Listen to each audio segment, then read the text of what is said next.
സഭയിൽ മുഖ്യമന്ത്രി സംസാരിക്കുകയാണ് ഇപ്പോൾ. നടപടിക്രമങ്ങൾ നമുക്ക് പൂർത്തിയാക്കാനുണ്ട്. ഇന്ന് രാവിലെ മുതൽ ആരംഭിച്ച് പൂർത്തിയാക്കേണ്ട കാര്യങ്ങൾ ഇന്നത്തെ ദിവസം കൊണ്ട് തന്നെ നമുക്ക് പൂർത്തിയാക്കാനാവണം. അപ്പോൾ ഒരു രാത്രി 10 മണി 11 മണിയൊക്കെ ആകുമ്പോൾ പ്രവാസികളായവർക്ക് അതൊരു വലിയ സമയമല്ല. കാരണം അവരെ സമയമായിട്ട് ബന്ധപ്പെടുത്തിയാൽ അത് പ്രയാസം ഉണ്ടാവില്ല.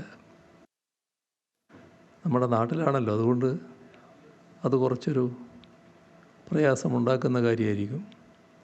പക്ഷേ ആ പ്രയാസം ഇന്ന് സഹിക്കലേ നമുക്ക് മാർഗമുള്ളൂ. കാരണം ഈ സഭാ നടപടികൾ പൂർത്തീകരിക്കേണ്ടതായിട്ടുണ്ട്. അതുകൊണ്ട്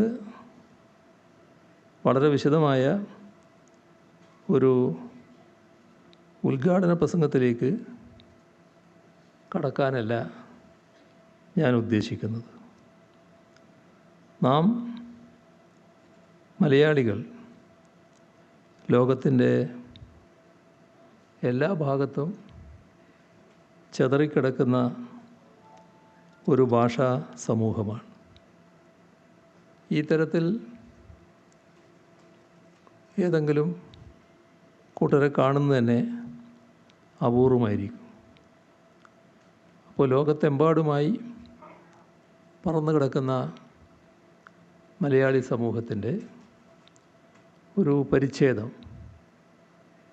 കേരള സഭ എന്ന പേരിൽ ഇന്നിവിടെ സമ്മേളിക്കുകയാണ്.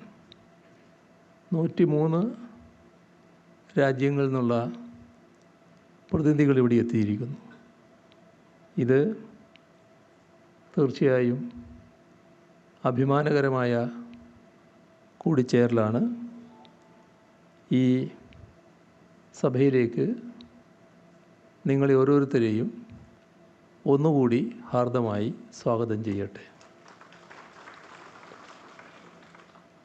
കേരളത്തെ ലോകത്തെമ്പാടും എത്തിച്ച കേരളീയരുടെ പ്രവാസ ചരിത്രത്തിന് ഒരു നൂറ്റാണ്ടിലേറെ പഴക്കമുണ്ട്. എന്നാൽ